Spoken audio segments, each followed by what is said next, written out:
Halo historian, Assalamualaikum warahmatullahi wabarakatuh. Yuk belajar sejarah.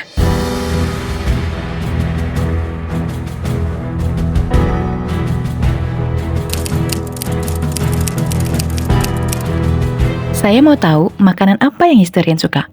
Mie ayam, bakso, nasi goreng, mie goreng, atau makanan lainnya? Atau malah historian suka semua makanan itu? Pernah terpikir nggak bagaimana sejarah semua makanan itu atau dari mana asalnya? Ternyata semua makanan itu bukan makanan asli Indonesia loh.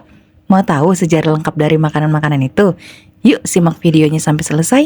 Tapi sebelum itu, buat yang belum subscribe, jangan lupa subscribe dan share video ini ke teman-teman kalian.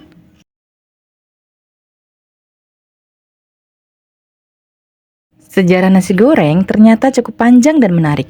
Konon, hidangan ini sudah ada sejak 4000 tahun sebelum Masehi di Tiongkok. Dilansir dari Eating China, tak ada kepastian mengenai siapa yang pertama kali menggoreng nasi dan menciptakan nasi goreng. Namun, masyarakat Cina yakin bahwa nasi goreng awalnya lahir di selatan Cina, di daerah pertanian padi terbesar di negara itu. Di kawasan itu, kesibukan bercocok tanam yang berpadu dengan kondisi pundi-pundi yang sering mengering membuat para ibu berpikir keras soal menu yang mudah, cepat, dan murah untuk disajikan kepada anggota keluarga. Pada masa itu, masyarakat Tiongkok tidak menyukai nasi yang sudah dingin, sehingga terfikirlah untuk menggoreng nasi sisa kemarin, yang dibumbui sederhana dengan bawang putih dan kecap asin. Bumbu yang selalu ada di dapur-dapur masyarakat Cina. Dari waktu ke waktu, berita soal kelezatan dan kepraktisan nasi goreng pun makin menyebar. Banyak daerah di Cina yang kemudian mengadaptasi dengan tambahan bumbu dan sayuran seperti bahan pangan lain secara suka-suka. Hal ini lantaran memang tak ada resep baku dari nasi goreng ala Cina. Nasi goreng kemudian dibawa ke Indonesia oleh para pedagang Tiongkok yang datang ke Nusantara.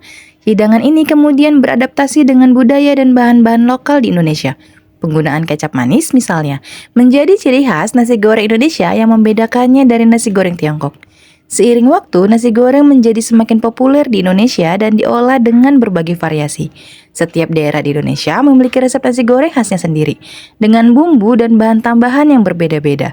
Hal ini membuat nasi goreng menjadi hidangan yang kaya rasa dan selalu menarik untuk dicoba. Sumber lain mengatakan yang dilansir dari Mesh, para sejarawan lain meyakini nasi goreng sudah lahir sejak abad ke-6, tepatnya di dinasti Sui.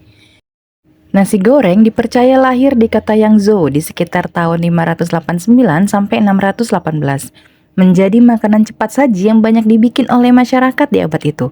Sedangkan dilansir dari Daily China, nasi goreng diyakini lahir di akhir dinasti Ming, yaitu tahun 1368 sampai 1644. Di akhir dinasti itulah nasi goreng lahir dan makin populer dari masa ke masa hingga sekarang.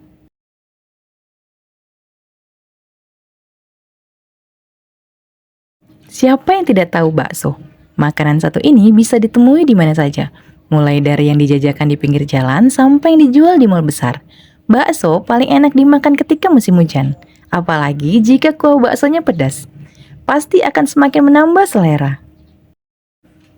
Tapi ternyata bakso bukanlah makanan asli Indonesia. Makanan ini sudah ada sejak abad ke-17 di dinasti Ming, atau sekitar tahun 1368 sampai 1644. Sejarah bakso bermula dari seorang pemuda bernama Meng Bo yang hanya hidup berdua dengan ibunya yang sudah renta di daerah Fuzhou. Terinspirasi dari mochi yang lembut, Meng Bo pun mengaplikasikan cara pembuatannya pada daging. Ia menumbuk daging dan membentuknya menjadi bulatan-bulatan kecil sebelum menyajikannya dengan kaldu hangat untuk ibunya. Untuk membuat daging itu lebih lezat, ia merebus daging itu, kemudian menyajikannya dengan kuah kaldu hangat. Siapa sangka, makanan buatan Meng Bo memiliki rasa yang luar biasa lezat hingga tersebar ke seluruh Fuzhou. Resep bakso buatan Meng Bo pun kemudian diwariskan secara turun-temurun oleh masyarakat Fuzhou. Tidak pasti tahun berapa bakso masuk ke Indonesia, tapi yang pasti bakso pertama kali di Indonesia dibawa oleh pedagang Tiongkok yang bermigrasi pada waktu itu. Penamaan bakso sendiri merupakan bahasa Hokkien, yaitu ba yang berarti daging babi dan so yang berarti bola. Secara harfiah, bakso memiliki arti bola daging babi giling. Tapi, karena mayoritas penduduk Indonesia adalah Muslim, bahan baku utama pembuatan bakso pun diganti menggunakan daging sapi. Bentuk dan penyajian bakso Nusantara pun diubah oleh masyarakat Indonesia, sehingga menjadi menu yang sangat berbeda dari bakso asli asal Tiongkok. Jika di Indonesia bakso disajikan dengan berbagai bahan pelengkap dan kuah kaldu yang banyak, di Cina bakso tidak disajikan dengan banyak kuah ataupun campuran lainnya, meskipun ada juga mie yang disajikan terpisah. Secara tekstur pun, bakso Indonesia sangat berbeda dari versi aslinya. Bakso di Cina tidak sekenyal bakso-bakso pada umumnya yang tersebar di Indonesia.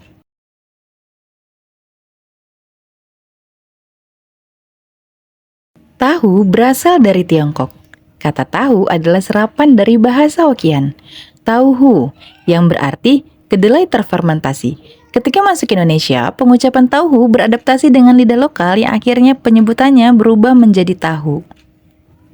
Tahu sudah dikenal di Tiongkok sejak zaman dinasti Han, yakni sekitar 2200 tahun lalu. Penemunya adalah Liu An dari kota Huainan, seorang bangsawan dan cucu dari Kaisar Han Gaozu yang mendirikan dinasti Han. Huainan sendiri adalah daerah penghasil kacang kedelai dengan jumlah melimpah. Bosan dengan makanan yang biasa ia nikmati, muncullah ide untuk membuat makanan baru dari kedelai. Karena kebetulan ada banyak kedelai di rumahnya. Liu An pun mengeringkan kedelai tersebut dan ditumbuk ketika sudah dirasa kering. Ia merebus bubuk kedelai dengan menambahkan sejumput garam. Tanpa sepengetahuan Liu An, garam membuat rebusan bubuk kedelai menjadi padat. Rasa penasaran pun muncul dan menggerakkan batin Liu An untuk mencicipi hasil ketidaksengajaannya itu. Ternyata rasanya enak, berpadu pas dengan tekstur lembut yang dihasilkannya.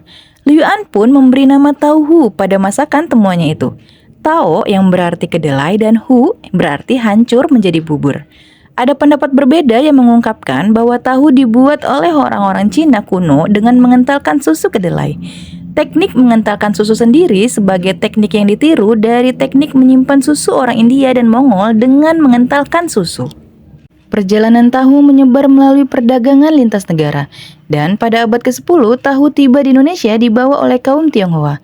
Namun versi lain mengatakan bahwa pada tahun 1292 Kaisar Mongol Kubilai Khan membawa tahu saat menyerang Pulau Jawa, khususnya di kota Kediri.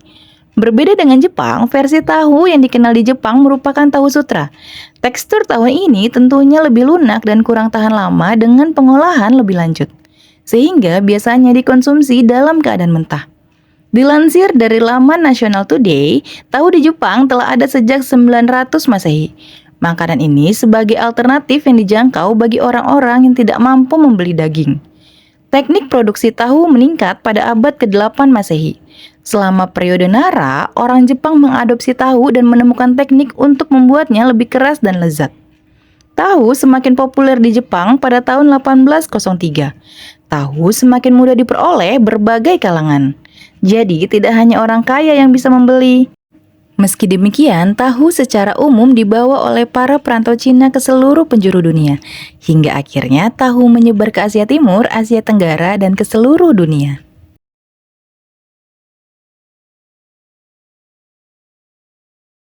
Beberapa berpendapat bahwa mie pertama kali dibuat di wilayah Mediterania.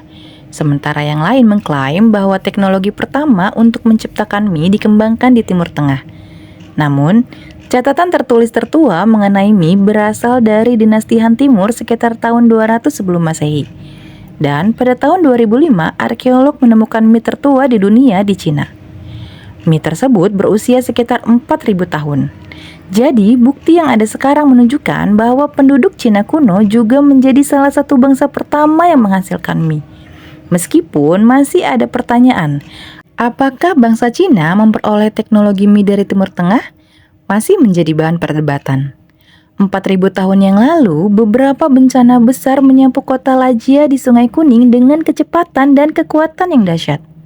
Gempa bumi dan banjir dari luapan air sungai tidak hanya menghancurkan kota, tapi juga ikut berperan dalam melestarikan beberapa helai mie kuning panjang dalam endapan lumpur. Ketika mie itu ditemukan pada tahun 2005, keberadaannya cukup memberikan keyakinan untuk mengakhiri argumen tentang siapa yang berhak mengklaim penemu mie untuk pertama kalinya. Gary Crawford, seorang arkeolog di University of Toronto di Mississauga di Kanada, mengatakan penemuan mie berusia 4.000 tahun di Cina bukanlah sebuah kejutan. Untuk menentukan bahan pembuatan mie tersebut, maka para peneliti membandingkan bentuk dan pola butir pati dan sekam benih dalam mangkuk mie dengan tanaman modern. Tim menyimpulkan mie tersebut dibuat dari dua jenis millet, millet brown corn dan Java wood. Gandum digiling menjadi tepung untuk membuat adonan, yang kemudian mungkin ditarik dan dibentangkan. Sementara bukti arkeolog menunjukkan gandum telah hadir di Cina 4.000 tahun yang lalu, tapi tidak banyak dibudidayakan sampai dinasti Tang. Bukti tambahan diperlukan untuk membuktikan bahwa mie yang ditemukan di Lajia adalah nenek moyang mie, baik mie Asia atau pasta Italia. Dalam budaya Cina, mie merupakan simbol umur panjang. Untuk itu, mie secara tradisional disajikan pada ulang tahun dan pada tahun baru Cina sebagai lambang umur panjang. Versi Cina, kue ulang tahun adalah mie ulang tahun. Di Jepang, mie dimasukkan ke dalam upacara minum teh Jepang, dan pembuatan mie dianggap bentuk seni. Mie menjadi lebih penting di Jepang setelah Perang Dunia II, ketika kekurangan pangan merajalela dan makanan kering seperti mie menjadi satu-satunya item makanan yang tersedia. Di hampir setiap budaya Asia, mie berhubungan dengan kesejahteraan dan kehidupan yang panjang dan dianggap sebagai kenikmatan makanan Asia. Sementara itu, jika berbicara tentang sejarah mie di Indonesia, pangan ini mulanya hadir di masyarakat sekitar abad ke-19 melalui pedagang Tionghoa.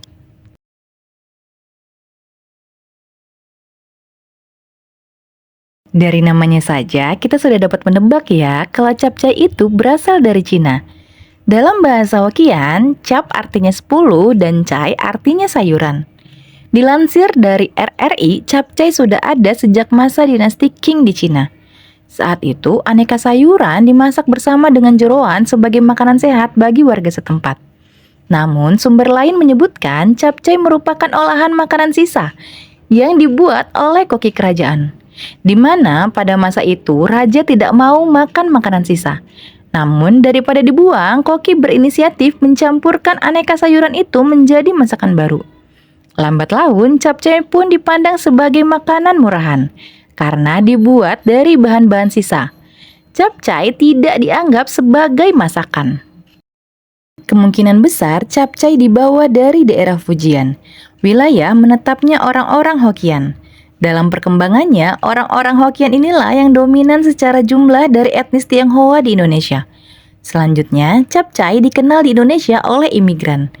Para imigran yang tiba di Indonesia memasak capcay karena negeri ini kaya sayuran.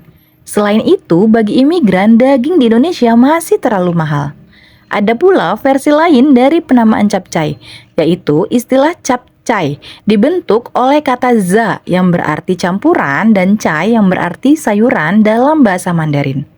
Kata itu punya kesamaan lafal dengan cap yang berarti 10, tetapi berlainan versi huruf kanjinya. Itu tadi beberapa makanan yang kita kira sebagai makanan Indonesia, tapi ternyata berasal dari negeri Cina. Semoga video tadi bermanfaat dan menambah pengetahuan kita tentang sejarah Indonesia, karena sejarah adalah guru kehidupan. Sampai jumpa di video selanjutnya.